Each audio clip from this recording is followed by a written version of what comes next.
ఇండస్ట్రీలోకి రావడం చాలా ఈజీ కాదని అందరూ అంటుంటారు. అండ్ ఇప్పటికి కూడా ఇండస్ట్రీలోకి వెళ్ళాలని చాలామంది అమ్మాయిలకి కానీ అబ్బాయిలకి కానీ ఉంటుంది. కానీ అదంత ఈజీ కాదు అని చెప్పేసి అంటారు. మరి మీ టైంలో మీకు ఎట్లా ఉండేది అసలు? ఎట్లా అంటే ఫస్ట్ ఆఫ్ ఆల్ నేను ఆర్టిస్ట్ అవుతాను అనుకోలేదు కదా. సింగర్గా వస్తే అది ఒక ఆపర్చునిటీ అంతే. ఆ మేడం అప్పుడు అడగటము అంటే నేను ఎప్పుడు ట్రై చేయాలి ఆర్టిస్ట్గా అనేది లేదు, సింగర్గానే ఉండింది. నేను అనుకోకుండా వచ్చాను. దేనికైనా ఒక లక్ కూడా ఫేవర్ అవ్వాలి. అంటే పేరెంట్స్ దగ్గర ఉన్నప్పుడు ఓకే మన అమ్మాయిలే అని అనుకుంటారు మన ఇంట్లో వాళ్ళు.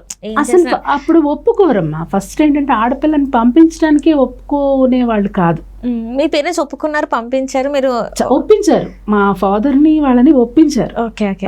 దానికి కూడా ఎందుకు ఆడపిల్లని పంపిస్తారు అని అంటే ఇప్పుడు తమిళనాడు సాంప్రదాయంలో చూడండి, చాలామంది ఒకప్పుడు పెళ్లి చూపులు పెళ్లికి ఎదిగే ఆడపిల్లంటే భర్తకి లెటర్ రాసేంత నాలెడ్జ్ ఉంటే చాలు, పాట పాడుకోవాలి, కుట్లు అల్లికలు ఉండాలి, ఇలా ఉండేవి రిక్వైర్మెంట్స్.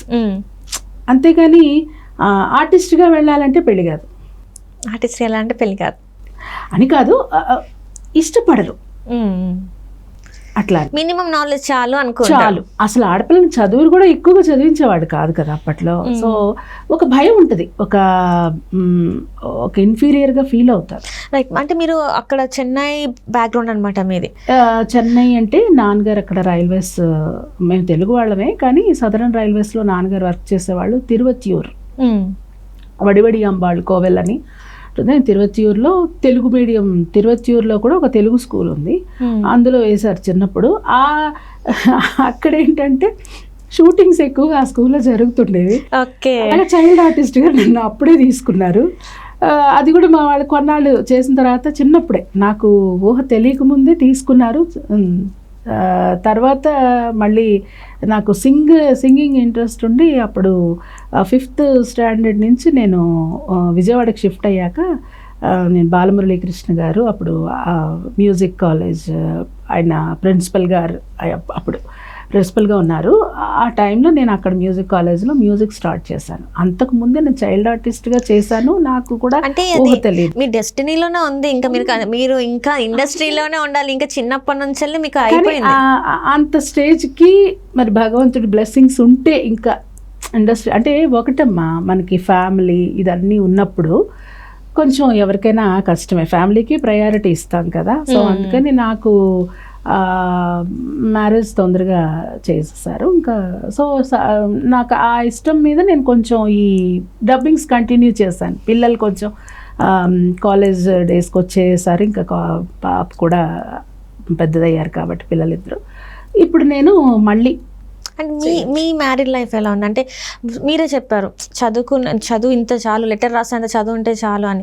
మరి ఇలా మీరు సంగీతం నేర్చుకున్న, డబ్బింగ్ చెప్పారు అని అంటే మీ అత్తయ్య సైడ్ నుంచి ఎలా ఉండదు? మీ వారు ఎలా తీసుకున్నారు? అసలు కొంతమంది ఫ్యామిలీస్ ఎట్లా అంటే ఫుల్ ఆర్థోడాక్స్ ఉంటారు, ఇంతే ఉండాలి, ఇది మన సాంప్రదాయాలు, ఇది మన కట్టుబాట్లు ఇవి అని చెప్పేసి అంటారు. మరి మీకు ఎలా ఉండేది అసలు? అది నా లక్ కొద్దీ మా వారు కూడా ఆయన మంచి మ్యూజిక్ లవరు. ఓకే. మంచి కళ అంటే ఒక గౌరవం ఉన్న ఇది కాబట్టి మా అత్తగారు కూడా చాలా మంచి మనిషి. నేను కండిషన్ పెట్టాను. మీరే పెట్టారా?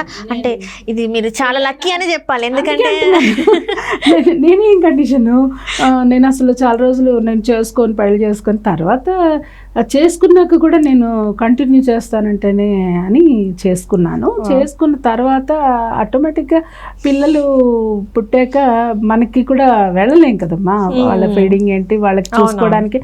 అంటే ఆటోమేటిక్గా మనం చేంజ్ అయిపోతాం. అది లేడీస్లో ఉండే ఆ ప్రత్యేకతే. మనం ఎంత పట్టుకున్నా మళ్ళీ ఇప్పుడు పిల్లలు ఒక దారికి వచ్చారు, అది కూడా నాకు రావాలని లేదు కదా, ఆపర్చునిటీస్ వస్తే చేస్తున్నా అంతే.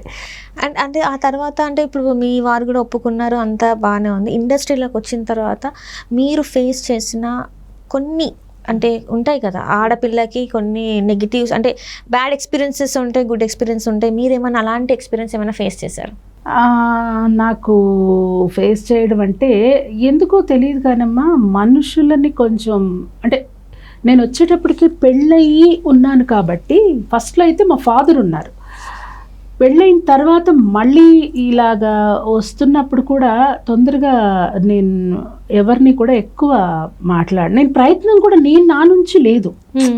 ప్రయత్నం కూడా నాకు కావాలని నేను ఏదన్నా వెళ్ళడం కానీ అలాంటివి ఏం లేదు. ఆడిషన్స్కి ఇట్లంతా ఏమి ఉండదు మన సర్కిల్లో. ఇంకోటి ఏంటంటే మా వారు కూడా ఇండస్ట్రీనే కాబట్టి ఆయన కూడా ఒక డైరెక్షన్ డిపార్ట్మెంట్లో ఉన్నారు, ఒక డబ్బింగ్ ఇన్ఛార్జ్గా ఉన్నారు. సో అందుకని ఆయనకు అందరూ తెలుసు కాబట్టి నేను ఎవరు ప్రత్యేకంగా ప్రయత్నం అయితే నేను చేయలేదు. కానీ విన్నాను, నా కో ఆర్టిస్టులు కూడా చెప్తుంటారు కదా, అట్లా నేను విన్నాను.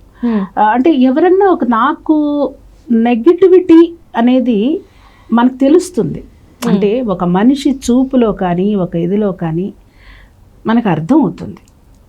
అంటే మనం కొంచెం మెచ్యూర్డ్గా ఉన్నాం కదా, బిడ్డలు ఉండి మనం వచ్చామంటే.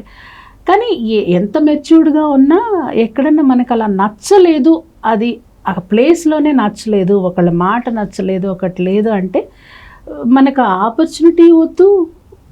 అసలు మనకి ఎంత పెద్ద ప్రాజెక్ట్ అయినా సరే ఇది అక్కర్లేదని మనం అనుకుంటే మనం చాలా తృప్తిగా ఉంటాము, మనకి సమస్యలు కూడా రావు. అంటే ఇప్పుడు చూస్తున్నట్టయితే ఇండస్ట్రీ అనేది మహాసముద్రం, ఛాన్స్ల కోసం ఎంతోమంది వెయిట్ చేస్తుంటారు. ఇంకా ముఖ్యంగా ఆడపిల్లలకి, తెలుగు ఆడపిల్లలకైతే ఈ రోజు కూడా ఛాన్సులు చాలా తక్కువ. సో ఏంటంటే ఈ కాస్టింగ్ కౌచ్ మీరు వినే ఉంటారు, అందరూ మాట్లాడుతున్నారు. కాస్టింగ్ కౌచ్ నిజంగానే కాస్టింగ్ కౌచ్ అనేది ఇండస్ట్రీలో ఉందా? అండ్ చిన్న చిన్న క్యారెక్టర్స్ కూడా ఇలాంటిది ఎదుర్కోవాల్సి వస్తుంది అన్నారు. మరి డబ్బింగ్ ఆర్టిస్టులకు కూడా ఇలాంటి పరిస్థితి ఉందంటారా?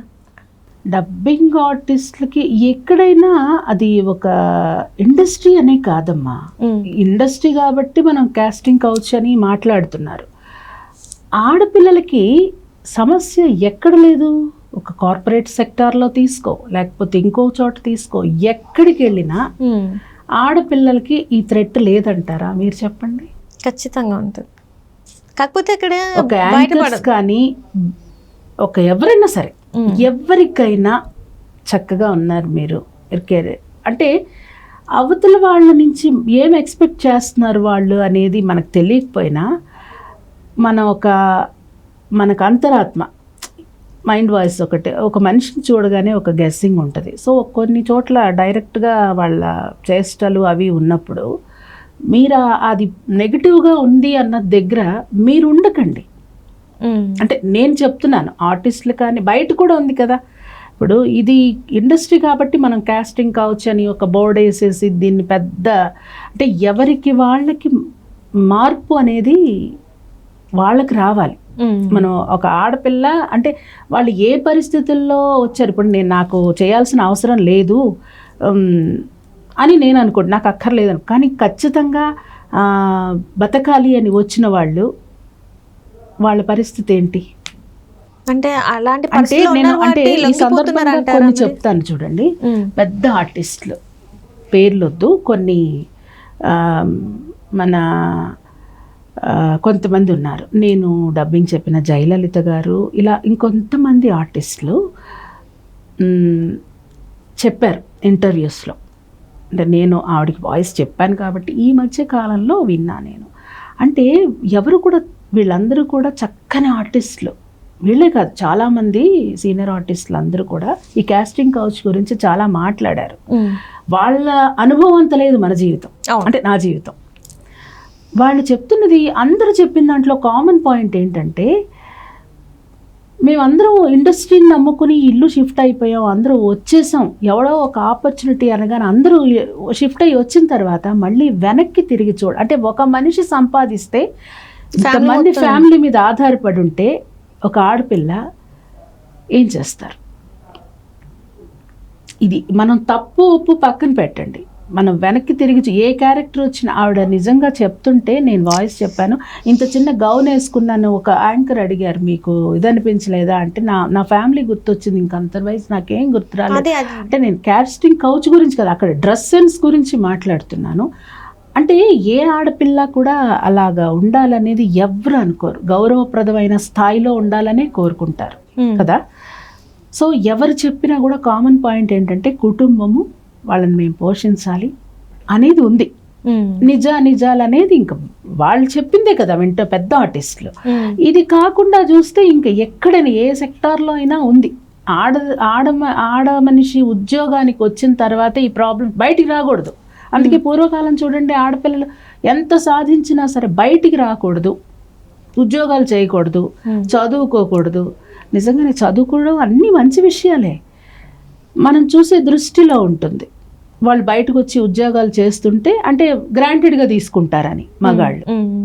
సో వాళ్ళు ఎలా తీసుకున్నా మన ఆడవాళ్ళు ఏంటంటే గట్టిగా ఉండాలి. నీకు అవసరం లేదు, మహా అయితే వాళ్ళ నుంచి నీకు ఆపర్చునిటీ మాత్రమే రాదు, కానీ నీ జీవితం పోదు కదా.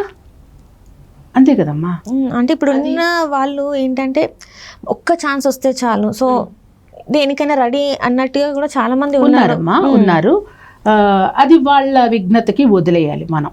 ఎందుకంటే చాలామంది తప్పులు చేస్తున్నారు అని చెప్పేసి అంటే తప్పు ఎప్పటికీ తప్పే, ఒప్పు ఎప్పటికీ ఒప్పే. కాబట్టి మనం రహదారిలో వెళ్ళాలా దొడ్డిదారిలో వెళ్ళాలా అనేది మనం డిసైడ్ చేసుకుని ఇండస్ట్రీకి రావాలి. ఫైనల్ డెస్టినీ ఏదైనా కానీ ఫైనల్గా నువ్వు గోల్ కొడతావా ఏంటా అయితే మనం ఎన్నుకునే మార్గాలు ఎవరిష్టం వాళ్ళది.